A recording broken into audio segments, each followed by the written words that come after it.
EVM machine से भारत की जनता अपनी वोट देते हैं, लेकिन एक सवाल सभी के मनों में बना रहता है कि इलेक्ट्रॉनिक चीज से किसी भी पॉलिटिकल पार्टी को वोट देते हैं, लेकिन क्या जनता की वोट ईवीएम मशीन के माध्यम से सही पॉलिटिकल पार्टी तक पहुंच रहा है कि नहीं पहुंच रहा है? ये सवाल हर एक जनता के मनों में बना रहता है। जनता बूथ पर ईवीएम मशीन से वोट देने के लिए जाते हैं, तो सबसे पहले जनता की मनों में यह बातें आता है कि वोट देने से पहले क्या हमारी ईवीएम मशीन सुरक्षित है, हमारी वोटों के साथ तो कोई खिलवाड़ नहीं होगा। ये सवाल हमेशा बना रहता है। ईवीएम मशीन से वोटों के साथ खिलवाड़ किया जाता है कि नहीं किया जाता है, ऐसी कोई जानकारी तो हमारे पास नहीं है, लेकिन जनता वोट देने के लिए ईवीएम मशीन को इस्तेमाल करते हैं। अगर उसी ईवीएम मशीन में आग लग जाए तब जनता है जो क्या करेंगे? पश्चिम बंगाल की कोलकाता में एक सरकारी बिल्डिंग में आग लग गया, जिसके बाद 4000 ईवीएम मशीन जलकर खाक हो गया। पश्चिम बंगाल में इसी साल 2026 में विधानसभा चुनाव हुआ, जो पश्चिम बंगाल की तकरीबन 10 विधानसभा सीटों पर 4000 ईवीएम में से कुछ ईवीएम मशीन को इस्तेमाल किया गया, लेकिन आग लगने के बाद 4000 इलेक्ट्रॉनिक मशीनें जलकर खाक हो गया।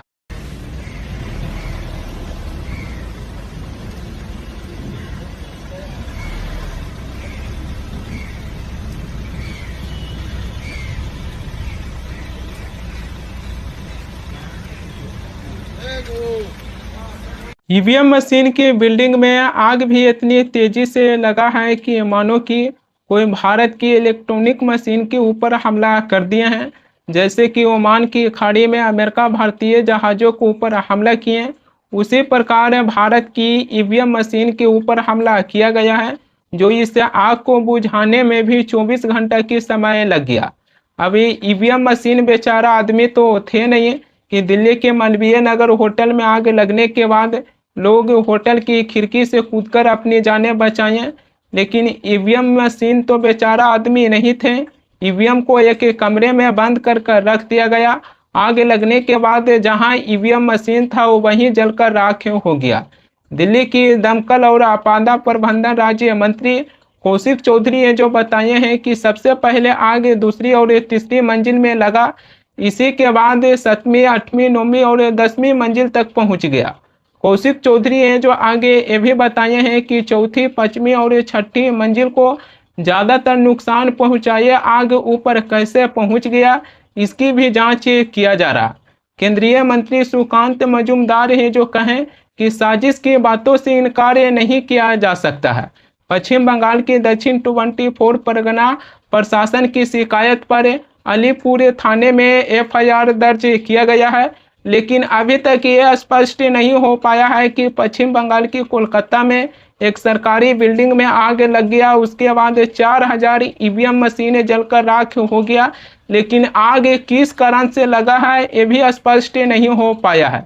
क्या आग शॉर्ट सर्किट के वजह से लगा या फिर इसके पीछे कोई बड़ी साजिश दिखाई देता है, ये तो खैर जांच होने के बाद ही पता चलेगा। लेकिन एक सवाल ये भी खड़ी करता है कि आज के समय में भारत की इलेक्ट्रॉनिक मशीन खास करके ईवीएम मशीन है जो सुरक्षित नहीं है। आग लगने के बाद कांग्रेस पार्टी के प्रवक्ता सुप्रिया श्रीनेत अपनी एक्स पर ट्वीट किए हैं कि इन आग की लपटों में हिंदुस्तान की लोकतंत्र जल के राख हो रहा। हिंदुस्तान की लोकतंत्र केवल जल के राख नहीं हो रहा, बल्कि आज हिंदुस्तान की लोकतंत्र को गला घोंट दिया गया है। 12 राज्यों की 26 राज्यसभा सीटों पर 23 उम्मीदवार निर्विरोध चुनाव जीत गए हैं। 12 राज्यसभा सीटें बीजेपी के खाते में गया, जबकि 5 राज्यसभा सीटें कांग्रेस के भी खाते में आया। राज्यसभा की चुनाव को लेकर अगर जिक्र कीजिएगा तो सबसे ज्यादा मध्य प्रदेश की तीनों ही राज्यसभा सीटों पर राज्यसभा का चुनाव हुआ, उसको लेकर सबसे ज्यादा जिक्र हो रहा। मध्य प्रदेश की 3 राज्यसभा सीटों में से बीजेपी पार्टी 2 राज्यसभा की सीटें आराम से जीत सकते थे, लेकिन बीजेपी पार्टी मध्य प्रदेश की तीनों राज्यसभा की सीटें जीतने के लिए 3 उम्मीदवार उतार दिए। रजनीश अग्रवाल, महेश केवट, तरुण चुग, बीजेपी पार्टी 3 उम्मीदवार उतारे थे मध्य प्रदेश की तीनों ही राज्यसभा सीटों पर, लेकिन बीजेपी की तीनों ही उम्मीदवार मध्य प्रदेश की तीनों ही राज्यसभा सीटों पर निर्विरोध चुनाव जीत गए।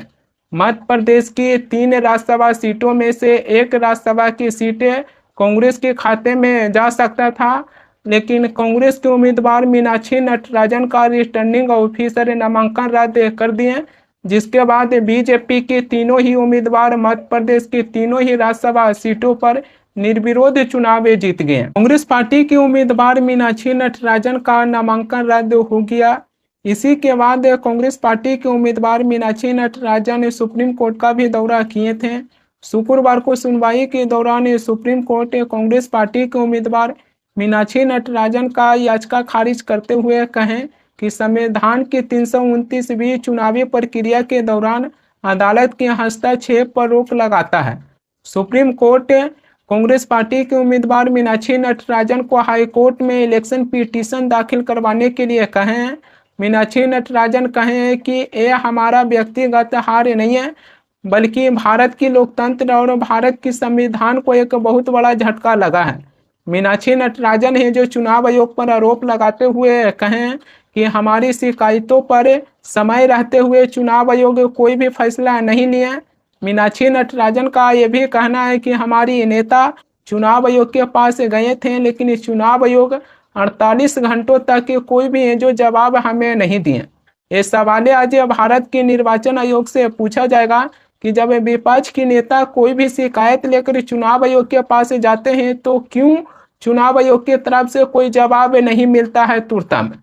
पश्चिम बंगाल में विधानसभा चुनाव हो रहा था, तभी टीएमसी के नेता हैं जो कुछ शिकायत लेकर चुनाव आयोग के पास गए थे, लेकिन चुनाव आयोग अपनी एक्स पर ट्वीट किए थे कि तृणमूल कांग्रेस को दूर टूक।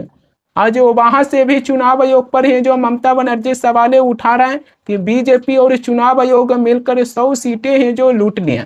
चुनाव आयोग के पास शिकायत लेकर जाते हैं, लेकिन चुनाव आयोग की तरफ से कोई जवाब समय रहते नहीं मिलता है। इसको लेकर और भी ज्यादा हैं जो सवाल खड़ी होता है।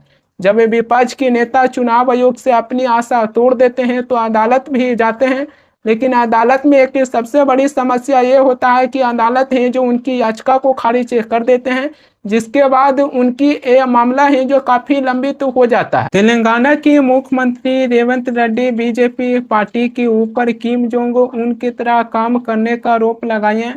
रेवंत रेड्डी कहें कि बीजेपी पार्टी पहले वोट चोरी करते थे, लेकिन अब बीजेपी पार्टी मध्य प्रदेश में हमारे विधायकों को अपने पाले में करने में नाकाम रहे, तो बीजेपी पार्टी रिटर्निंग ऑफिसर के साथ मिलकर मध्य प्रदेश की एक राज्यसभा सीटें चुरा ली है। कांग्रेस पार्टी बीजेपी पार्टी से लेकर चुनाव आयोग पर वोट चोरी करने का आरोप लगाते थे, लेकिन अब कांग्रेस पार्टी सीट चोरी करने के आरोप लगाना शुरू कर दिए हैं।